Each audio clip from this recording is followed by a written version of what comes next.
This is the Thursday, June 26th, 2025 meeting of the Board of Directors of the Sacramento Metropolitan Fire District. Call this meeting to order. Would you call the roll, please? Yes. Director Sailors. Present. Director Weber. Here. Director Wood. Here. Director Costa. Here. Director Clark. Here. Director Rice. Here. Director Jones. Here. Director Jones is joining us on Zoom this evening. Director Stark and Gould will not be attending tonight. Thank you. Is there anything I don't recall with the? No, she's using the two. We're good. Okay. She doesn't have to. Yeah. Okay. Director Sailors, would you lead us to the pledge? Pledge allegiance to the flag of the United States of America and to the republic for which it stands, one nation, under God, indivisible, with liberty and justice for all. Thank you very much. All right. This meeting is being recorded. The recording is going to be on the Cablecast on Metro Cable Channel 14, the Local Government Affairs channel on Comcast, and DirecTV Uverse cable systems. The recording will be closed captions and video streamed at metro14live.saccounty.gov. Today's meeting replays at 6 o'clock on Monday, June 30th, and again at 2 o'clock on Wednesday, July 2nd on Metro Cable Channel 14. Once posted, the recording of this meeting can be viewed on demand at youtube.com, Metrocast Cable 14. Right now is the public opportunity to discuss matters of interest in the district's jurisdiction, whether or not they are on the agenda. Do we have any speakers, Madam Clerk? I have no speaker cards. Is there anyone in the audience wishing to speak? And anyone on Zoom wishing to speak, please use the raise your hand feature. No response? No public comments. Thank you. Right. Next up on the agenda, we have our consent calendar. Do I have any questions on the consent items? No. I'll entertain a motion in a second. I'll make the motion, please. Second. I've got a motion in a second. Would you call the roll, please? Yes. Director Sailors. Aye. Director Clark. Aye. Director Rice. Aye. Director Jones. Aye. Director Weber. Aye. Director Costa. Aye. President Wood. Aye. Thank you. Motion passes. Thank you. Moving on to presentation items, Measure O General Obligation Bond Issuance, CFO O'Toole. Welcome. Good evening. Good evening, Mr. President, directors, Fire Chief House, colleagues, members of the public. I'm waiting for the slide to come up. I'm going to give you a brief update on a couple Measure O developments, just to see how we're progressing along.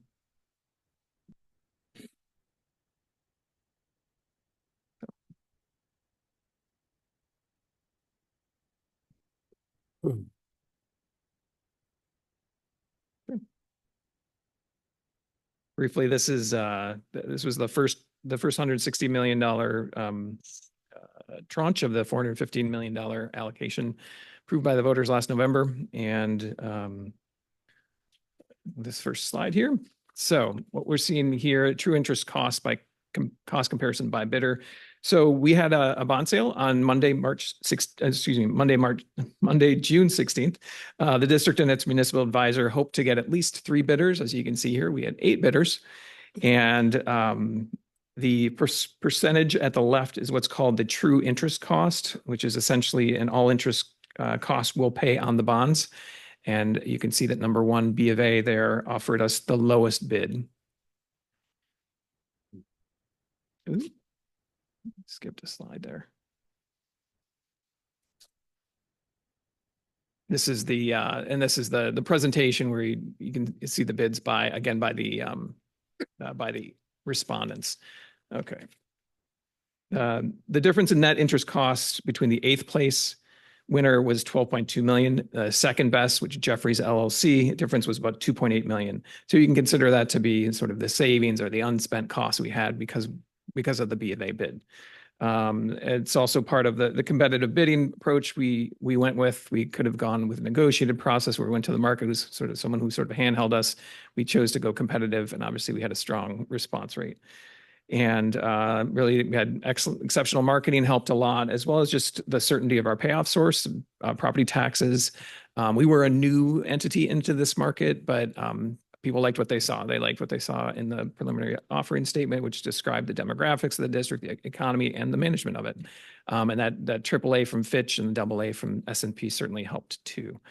So to drive the true interest cost down and where we ended up with Bank of America.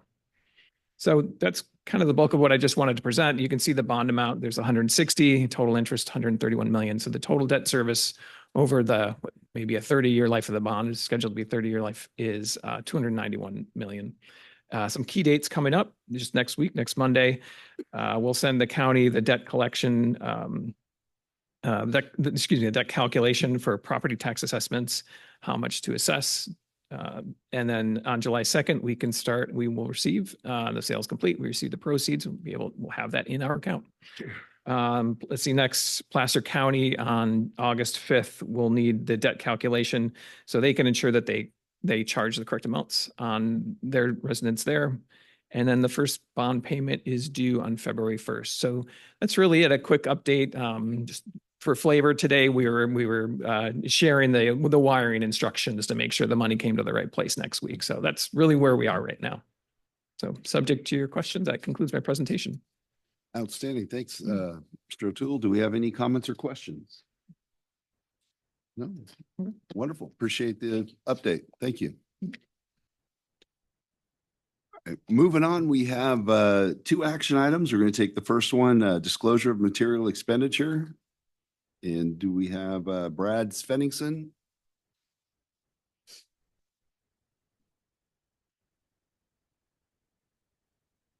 Hope I got your name right. Yeah, very, very good. Hey, Yeah, welcome. Brad Good evening. Svenningson, USI Insurance. Thanks for having me.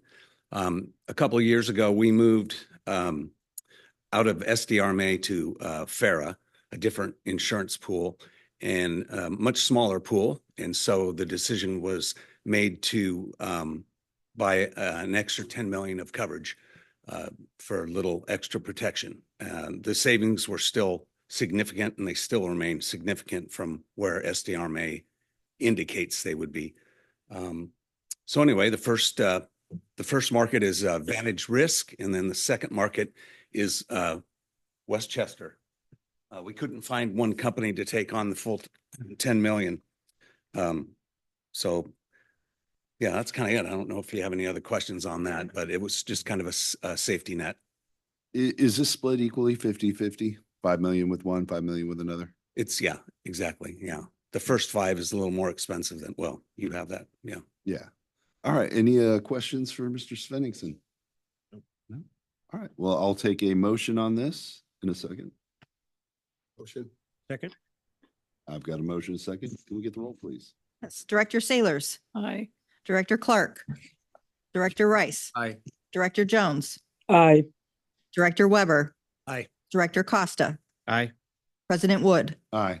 Thank you. Motion passes. Thank you so much. It's good to see you again. Thanks. Thanks for having me. Thank you. Our next action item is regarding LAFCO nominations for special district commissioners, and that is our board clerk, Ms. Ritberg.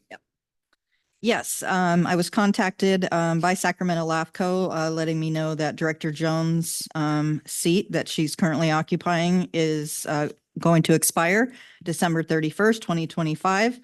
Director Jones wishes to continue serving in this role, and the next term would begin January 1st, 2026, and it would be a term of 4 years. So we would just need a motion and second if you would like to consider nominating Director Jones to the Special District Commissioner seat as a full voting member to serve a term of 4 years. Do we have any questions on this? I can get a Perfect motion. person. So moved. I got a motion and a second I'll make the second. and a second. Can we get the roll, please? Yes. Director Sailors, Aye. Director Clark. Aye. Director Rice. Aye. Director Jones, Aye. Director Weber, Aye. Director Costa, Aye. President Wood. Aye. Thank you. Motion passes. Thank you And so- if I may, Mr. President, I'd like to say thank you to board and staff for their full support, their full and ongoing support for Metro's participation in Sacramento County LAFCO. Thank you. Thank you. Keep doing the good work. Hey. We'll move on now to reports. I don't have anything to report at this time. Fire chief's report. Good evening, directors, colleagues, member of the public. Again, new hire and promotions is what I have for you tonight. New hire, please welcome me in joining Arthur Hutz. He's hired for the position of Fire Inspector 1 in the Community Risk Reduction Division, and that took effect June 23rd. And some promotions, I'm going to do 3 out of the 4 tonight because I understand one of them is going to be by operations. But Anthony Berkey for being promoted to Fire Inspector 1 effective June 23rd, and Jasmine Vu for being promoted to Plan Intake Specialist effective June 23rd. And the last one I have for tonight is Ray Moore for being promoted to Engineer effective June 13th. And that concludes my report for this evening, unless you have questions for me. Any questions for the chief? No. Thanks so much, Chief, and congratulations on to those promotees.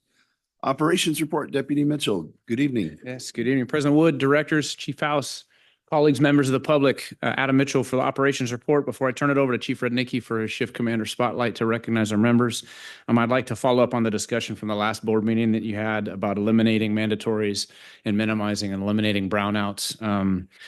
So our operation staffing priorities have been and will continue to be number 1, eliminate the brownouts. Number 2, get rid of mandatories, and then number 3, increase service delivery. And our goals, the timeline for that still remains spring of 2026 to hit all 3 of those things, which includes a fully staffed firefighter rank and MMP rank and fully staffed pools in both ranks. We haven't had that in quite a few years, and I'm looking forward to getting to that level. However, based off the ability that we have here as an organization, we're not waiting until the spring of next year to make some changes to have some immediate impacts for our men and women on the street as well as our community at large. So operations, the week following the last board meeting, operations brought forward a plan to the executive staff that has been in development for a little bit to transition 2 of our FDMs into 2 MMP units.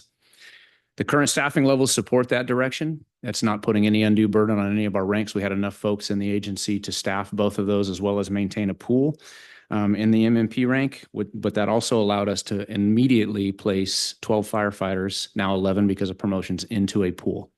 So that went into effect. I'm happy to report we sat down with labor that same week and collaborated, made some slight adjustments, and I'm happy to report that that went into effect this last Monday. And we're already starting to see those positive impacts of having a firefighter pool. Again, we'll continue to do that between now and next spring as we have those opportunities and staffing allows for it.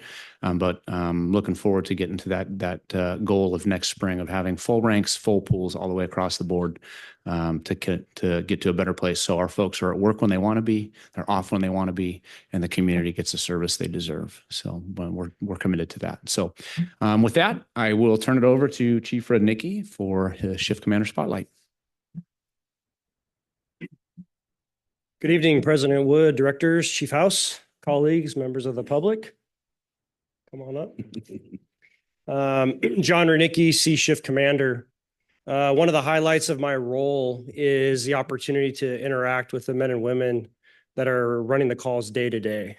Another great honor and highlight is the opportunity to celebrate the effort and the accomplishments and the promotion of our members. And tonight with me is Battalion Chief Brian DePertis to introduce newly promoted Captain Casey Carlisle, Station 108. And earlier this month on June 8th, it was quite a sight for many of us who were there.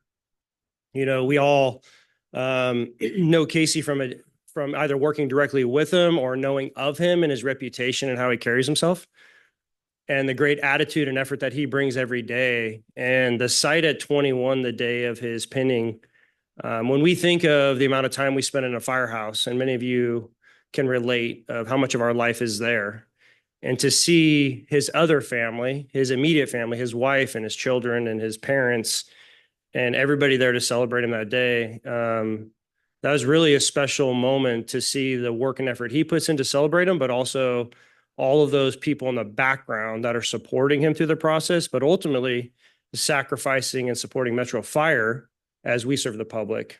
So with that, I want to give Chief DePertis an opportunity to say a few words about Casey and then let him introduce himself. So thank you. Mr. President, board, chief, everybody. That's what everybody does. We introduce ourselves, I guess. All right. I'm Brian DePertis, Battalion Chief on Battalion 7 C shift. And I have the pleasure to introduce you to Captain Carlisle. What I want to say is I was able to talk to some of the people who Captain Carlisle worked with before his promotion, some of the people who he's worked with for years. And one of the things that stood out to me that people said about Captain Carlisle is how steady he is, how dedicated he is. He gives back to his community. He gives back to his church. He gives back to Metro Fire, and he will continue to do that. And it never seems to be too much for him, was what everybody said. The other thing is we don't judge leaders by what they do in good times. We judge leaders by what they do during turbulent times.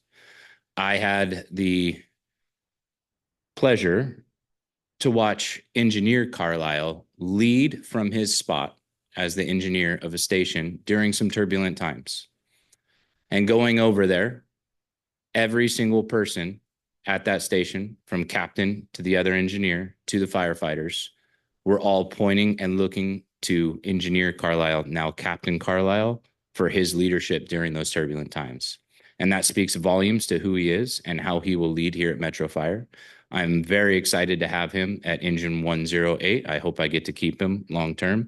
And I'm excited for what Metro Fire has in store and what he has in store for Metro Fire. So without further ado, Captain Carlisle. Thank you for those kind words. I appreciate it. I am just so blessed to be here. It's crazy to hear my name be called Captain Carlisle. I'm Casey. I'm so grateful. The amount of support that I got from my family, my friends, and then people here that I get to work with, it's been amazing. And just celebrating this whole process really makes me feel grateful. And I'm looking forward to riding that seat and making all you proud. So thank you very much. Congratulations.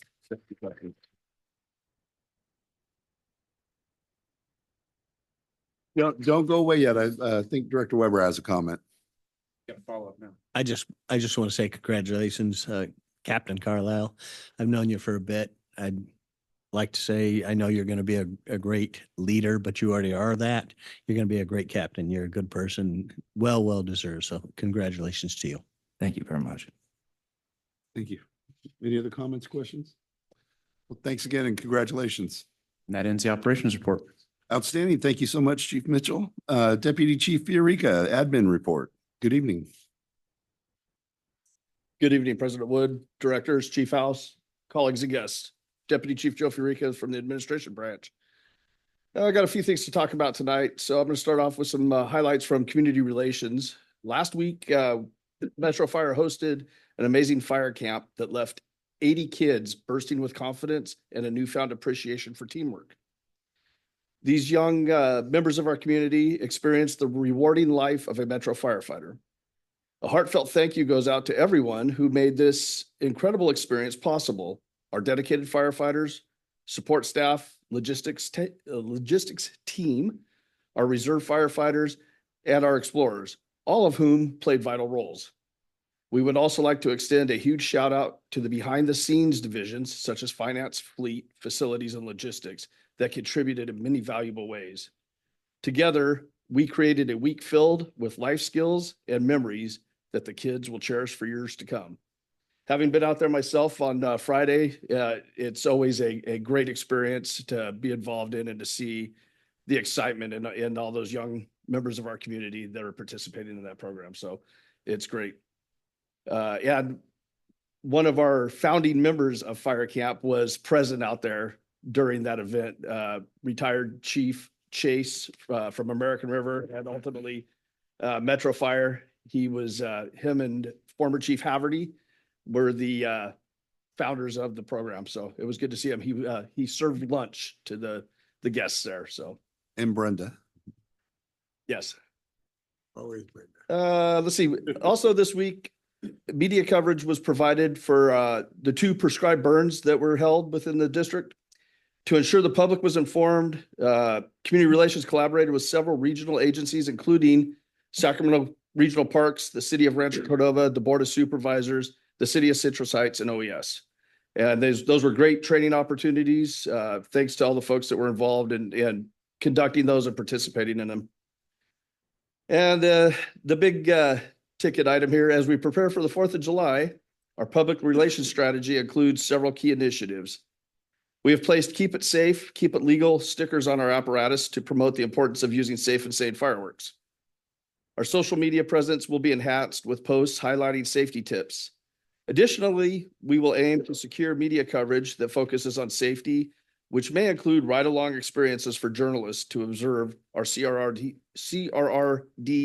team in action. And then from finance, the Finance Division received notice recently that it has been officially recognized by the Government Finance Officers of America for achieving Triple Crown status. Specifically, excellence awards were given for three major fiscal year 2022-2023 reports. The Annual Comprehensive Financial Report, the popular Annual Financial Report, what we call our Community Annual Report, and the Annual Final Budget. The district is one of 401 winners across the US and Canada, putting us in the top half of 1% of all cities, counties, and special districts. There are only 2 other fire district winners. Within California, we're among 48 winners, putting us in the top 1.4% of local governments in the state. And with that, that's the end of my report, unless you have any questions. Any questions for Chief Fiorica? Congratulations to Dave, you, your team, and Ron for all the work you did to get there. And Chief, on the fire camp, just if you can confirm, all of the people that were out there, the counselors, all the people that were helping make that happen, we're all volunteering their time, right? That is correct. Yeah. So everyone out there helping those kids, we were all volunteering, giving up their own free time to counsel and work with them. Yes. That's awesome. Thank you. Thanks. Chief Wagaman, Support Services. Good evening. Good evening, President Wood, directors, Fire Chief House, colleagues, staff, the public. Tyler Wagaman, Deputy Chief of Support Services, with your support report, starting off with some division updates. Logistics Division. A promotional opportunity is currently underway for the position of warehouse manager. We hope to get this position filled with an internal candidate within the next month. In preparation to move Station 64 to the market, extensive plan was put into place to clean that property up, remove all of the district assets, and I'm happy to report that that process has been completed. And we have a good plan in place with our facilities team to keep that property clean and keep it its appearance looking very well until we relinquish the property to its next owner.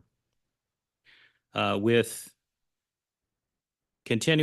cost savings in mind, I have to throw a shout out to Mark Siebert because he's constantly looking for ways to save the district money. And right now he is actively renegotiating our drinking water machine rental as well as our oxygen tank rental contracts. It might seem like low-lying fruit, but as you know, these things all add up. And to have these managers continually nitpick things like this to make sure that the public is getting the most bang for their buck needs to be recognized and appreciated, and that I do. Community Risk Reduction Division. Of 805 weed abatement inspections conducted, we've seen a compliance rate of 85% this year, as opposed to 76 last year. That's on the first notice. So I have to recognize the public and our business owners for stepping up this year. That's huge. And I've personally noticed a difference as I'm driving down the streets. Those weeds are cut back, and we've already noticed a positive change on our wildland fires because of that. In preparation for safe and sane fireworks sales, inspectors will be very busy coming up this next Saturday when sales start, inspecting all of our fireworks booths. I think a total of 152 are on the docket to be inspected, so a daunting task in a very short period of time. Additionally, CRD staff will be very active on July 3rd, 4th, and 5th to support local fireworks displays and to assist our fire investigations unit with enforcement, fire origin, and cause. In an effort to enhance public outreach, on the use and proper disposal of safe and sane fireworks and to reinforce no tolerance for dangerous fireworks use and sales, there will be a joint press conference on July 1st with the State Fire Marshal's Office, our DA's office, the Sacramento County Sheriff's Department, and local fire agencies. This press conference will be held at the McClellan Brickyard at 10 a.m., and our Fire Marshal Chief Nygren will also be there speaking. I'm also happy to report that Community Risk Reduction is fully staffed.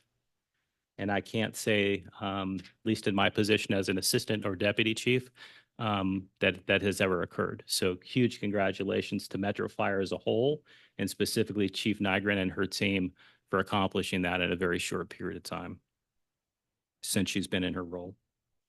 Next is facilities. The station reflooring projects at Station 53, 31, and 108 have recently been completed. Where's our 108 folks? Did they take off? Station look good? Excellent. To help support our PPE laundering program, facilities just completed installing 2 additional washer extractors and a new ultrasonic cleaner at our logistics building. Facilities Manager Ekis is finalizing an extensive plan to complete several roof repairs and HVAC upgrades throughout the district starting July 1, our new fiscal year, with Station 50 apparatus bay roof first up on the list. I'm also happy to report that all district-owned properties which required weed abatement have been successfully mitigated. Now on to Fleet. Within the next few weeks, Fleet will be sending 1 representative down to LA to inspect 2 brand new ambulances that we purchased. These are both remounts, as well as a team of 6 will be heading to Wisconsin, to Pierce, to do a final inspection on 5 brand new Type 1 pumpers. Lastly, Fleet has open recruitment for the position of shop assistant, with approximately 30 applications received so far, and the final filing date for that is Tuesday, July 15th at 4 p.m. That concludes my report, unless you have any questions for me. Any questions for Chief? Thank you. Thank you so much. Appreciate the time, Chief.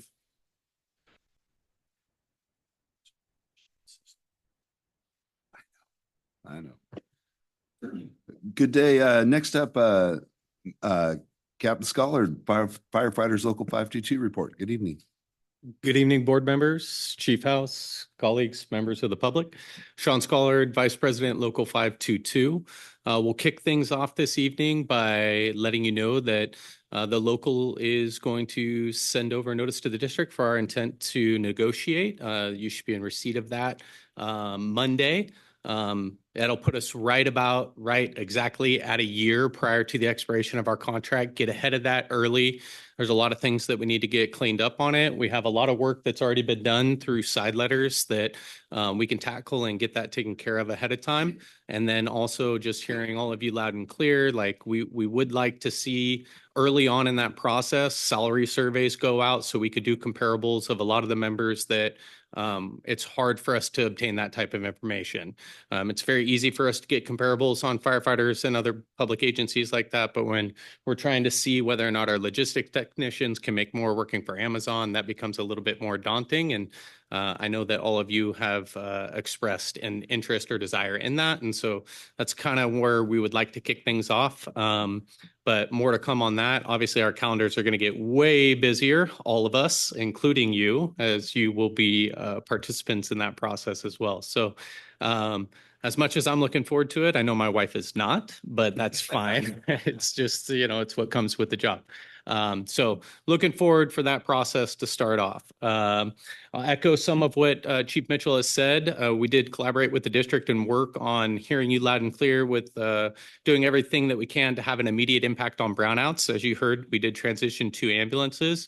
There was a lot of conversation in this, and I think a lot of good thought through work with the fire chief and HR and all divisions to be methodical in this process and kind of take like a phased approach to it. I know in my videos to the membership, I've told them, this isn't the end of it. There will be more to come, but we need to be mindful of staffing and do it the right way. I know Chief House is in agreement with that. The days of robbing Peter to pay Paul and inundating other members that we have working here is not the right way of doing it. And so making sure that we have a clear plan in place. I will say that we do have defined timelines and things that need to get accomplished for everything to line up to be successful at the end for that 2026 benchmark of being fully staffed. There are still a lot of work.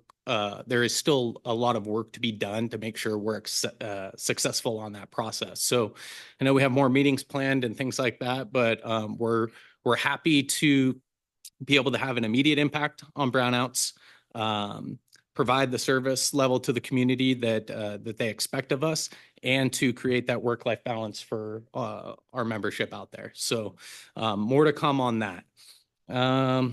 Let's see. It's been very busy. I know I've met with a lot of you, but look forward to having continued conversations, keeping you up to speed on everything that's going on. The PAD, we did put a ton of work into that. And when I say a ton, many hours put into that. And I think we're at a point in the organization where we will quit playing Da Vinci Code on having to look at that and really figure out what it is.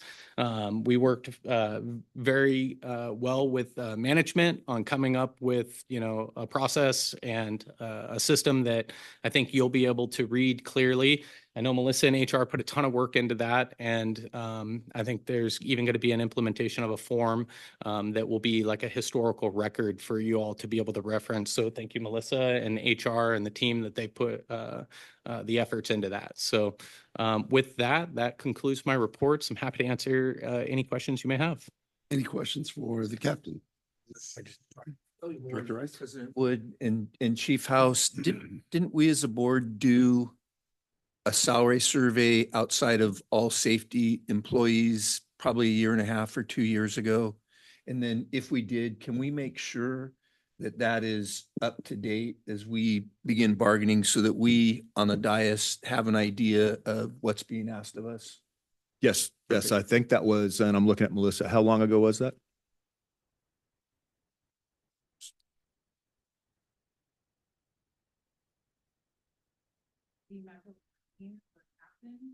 So I think we've had conversations about that salary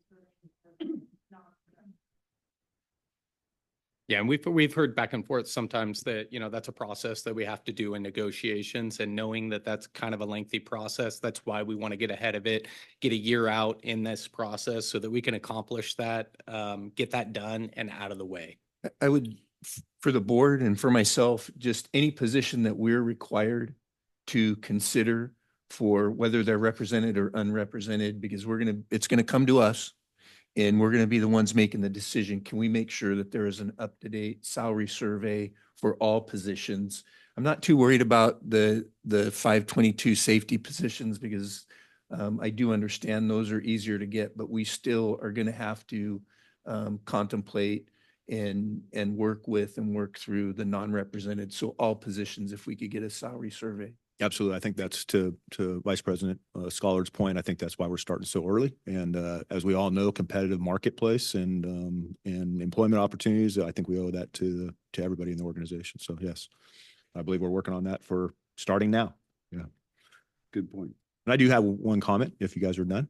I just want to acknowledge to Vice President Scollard and 522 the work that Sean just mentioned that we put in was extremely successful, looking out for the best interest of the agency at all times, best interest of our members and the public that we serve. And I thank you for that collaboration. I know we've had differences in the last year, sometimes collaborating, sometimes arguing, but that last 2 weeks and these two big items were heard loud and clear from the entire organization. So I want to recognize that officially here and thank you for that collaboration. Those were successful meetings all the way around. So. Director Costa. Yeah, quick comment. And thank you, Director Rice, for highlighting that, because I think it's important that as we enter negotiations, we don't forget about everyone. So I appreciate you also highlighting that it is something we've looked at and we need to continue to look at. And I know this board continues to highlight ensuring everybody in this organization is well compensated. So I'd just like to ask Chief, can we get a timeline to that? Like, when can we expect something for this board to look at? Hard to put a timeline on it now. Maybe it's just a request to go back and I'll have to, I hear you loud and clear. I'll get that timeline to you as soon as I can have a meeting and we discuss that, figure out from the vendor standpoint what that looks like and get a date or approximate date of what that looks like. So. That'd be great. Thank you. Any other comments? or Yeah, I questions? have- Director Clark. Yeah, I'm delighted to see that we have like an open communication going on and we're working on items, cleaning up some small issues and a contract coming up. That's a good thing. Thank you for doing that. Absolutely. Mhm. Yeah, we're trying to get as much done as we can because as all of you are aware, once we get into negotiations, it does slow some progress once we file for that intent to negotiate. But we're trying to get as much through the finish line as we can before that deadline. So, and I will add one more thing. Congratulations to all the promotions and my good friend Carlisle over there. Casey is a stud. He's going to be a great captain. So look forward to it. And I know I've reached out and I mean everything that I said. So appreciate you. Thank you so much. Thank you. Captain. Moving on to committee and delegate reports. The executive committee does not have a report at this time. Com Center JPA, Deputy Chief Eureka. Good evening again. The Communication Center JPA Board last met this week on the 24th. During that meeting, the board approved the fiscal year 25-26 final budget for the Comm Center. Also during that meeting, the board was notified that Assistant Chief Robert Nags would be replacing Assistant Chief Scott Williams on the board as the representative for the Sacramento Fire Department. Chief Williams is retiring after 30 years of service to the Sacramento Fire Department and his commitment to the Comm Center board. Chief Williams was thanked for his many years of service. Our next meeting is scheduled for July 8th. End of report unless there's any questions. Any questions for the chief? Thank you. Thank you so much. Moving on to the Finance and Audit Committee, Director Clark. Yeah, the Finance and Audit Committee met today at 5:30 PM. Items that they were discussed were the general fund revenue, 8 million below budget. General fund expenditure, 7.3 million, lower than mid-year budget. Labor cost trending 2.2 million. Million above the mid-year budget estimate. Next meeting will be July 24th at 5:30 PM. Thank you so much, Director. Next, Policy Committee, Director Costa. Thank you. No report. Our next meeting is July 10th. Outstanding. Moving on to board member questions and comments. We'll start with you, Director Jones. No comment. Thank you, Mr. President. Director Sailors. Director Rice. Contained. Director Clark. Yeah, thank you, Mr. Chair. I had a good time at the fire camp. Thank everybody for putting on a good show and helping out the kids. I think that's one of the most exciting events that I look forward to. Captain Nunez was, busy taking. Is it Chief? Is it? Yeah, it's Captain. Okay, I didn't know you were promoted yet. Captain Nunez was busy out taking a lot of pictures and had a good time. And I wish everyone a happy 4th of July and stay safe and sane. That's all I have. Thank you so much, Director Clark. Director Weber. Yes, I'd just like to make a comment that either proclamation, some sort of recognition for Brenda Briggs for the many years of her running this program. And thank April West for taking on the new challenge. But I think it's very important that we recognize Brenda in the highest way for the thousands and thousands of individuals she's changed lives on. So I just want to make record of that. Thank you. And some of those individuals are current members. Yeah. So, Director Costa. No comments.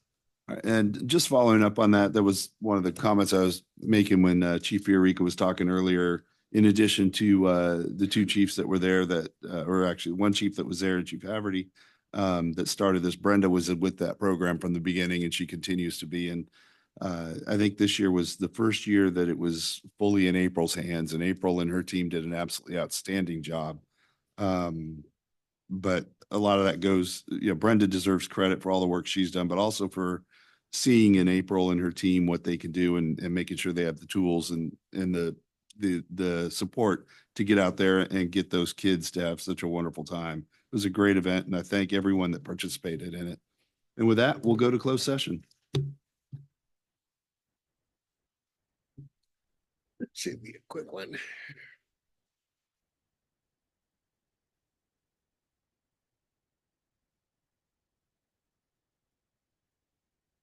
Paul, would you report out, please? Thank you, Board President Wood. Yes, the Board of Directors met in closed session per the closed session agenda. First matter, Jason Cahill and Sacramento Metropolitan Fire District. The board voted unanimously to approve a settlement authority to its third-party administrator to effectuate a settlement of that workers' compensation claim. Number two, the board met and considered the workers' compensation claim of Lauren Mansell. The board voted 7-0, voted unanimously to approve a settlement of that workers' compensation claim. And that's the report out. Thank you. Thank you very much. With that, we'll bring this meeting to a close. Everyone have a wonderful, safe, and sound 4th of July. We'll see you on July 10th, 6 o'clock.